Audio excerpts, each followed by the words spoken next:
सफियान उस्मानी साहब अपना सवाल बयान करो।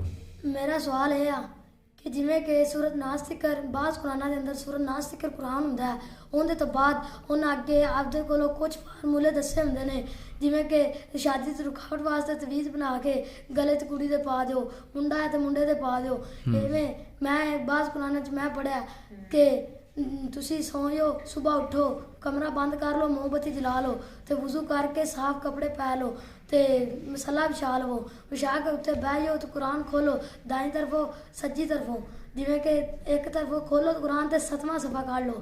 7ਵਾਂ ਸਫਾ ਕੱਢਣ ਤੋਂ ਉਹਨੂੰ ਖੋਲੋਗੇ ਤਾਂ ਉਹਦੇ ਤੇ ਨੀਚੇ ਹੋਣਗੇ ਜਿਹੜਾ ਪਹਿਲਾ ਲਫ਼ਜ਼ ਉਹ ਵੇਖ ਲਓ ਤੁਸੀਂ, अगर अलिफ होगा तो अच्छा ही होगी, इवें बा होगा तो यानी कि उन्होंने लिखा होंगे भी बा होगा तो फलां मिलेगा, ता होगा तो फलां मिलेगा, उन्होंने लिखा होंगे ਤੁਹਾਡੀ मुराद ਜਿਹੜੀ पूरी हो जाएगी। अच्छा अच्छा बिल्कुल। तो ये यानी कि ये कुरान ते सूरत नास तक ही है, नास से कंप्लीट हो जाता, पूरा हो जाता है। तो अगे जड़ियाँ चीज़ां ने यानी इन्हां दे बारे सही ने कि नहीं सही, ये जड़ा एक काम लिखा होंदा उन्होंने ये कुरान और सुन्नत च साबित है? बिल्कुल साबित नहीं। तो जिहड़ी चीज़ कुरान और सुन्नत च साबित ना होवे वो दीन नहीं होंदा, क्योंकि वजह यह है कि अल्लाह पाक ने जिन्नियां भी अच्छियां चीज़ां सन नेकी दियां वो दस दित्तियां ने, नबी सल्लल्लाहु अलैहि वसल्लम ने दस दित्तियां ने। तो जिहड़ा बंदा उन्हां ते इजाफी चीज़ां बयान करता है उन्होंने की कहते हैं बिदत, की कहते हैं बिदत।